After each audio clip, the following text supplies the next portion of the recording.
People often watch game shows to see regular people get the opportunity to win big prizes, which explains their continuing appeal, although others might also tune in for the trivia questions and other fun bits. That's probably why stories like the Pressure Luck scandal are so fascinating. Now, Michael Larson's infamous episode is depicted in The Luckiest Man in America, and the film creates an enthralling portrayal of that event.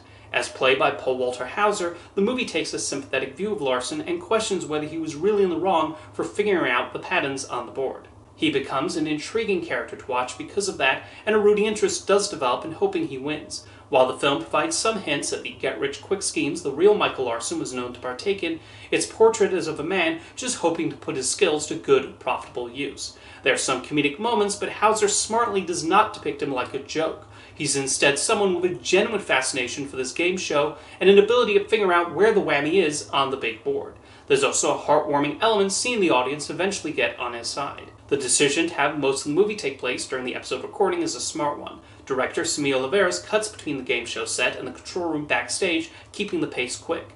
David Strathairn depicts Pressure Luck co-creator Bill Carruthers going through all the expected emotions as he goes from being charmed by Larson to getting frustrated with him and other sorts of reactions. He provides the necessary layers and the manipulation that can come from these game shows. As recently shown in Saturday Night on September 5th, there's something about the insides of a television studio that's inherently cinematic, even when it's a group of people huddled in a room. The conversations between Carruthers, his casting director, control booth operator, and network head provide both humor and intrigue as they figure out the next step following each whammy miss. The film also asks interesting questions about the legality of what Larson is doing.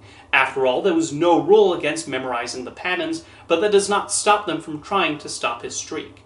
Larson's interactions with other characters add to the drama and how people either look at him as inspiring or suspicious. The Luckiest Man in America positions itself as an underdog story of someone just trying to get by. It holds a genuine sympathy for Michael Larson, even with the occasional flaws that peek through. While some elements are likely changed from the actual story, the film still manages to highlight why this episode captivated many.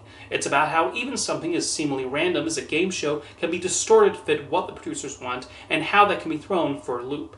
Paul Walter Hauser gives a strong performance too, finding that right balance in playing Larson. The film ends up a solid retelling of this infamous event in game show history.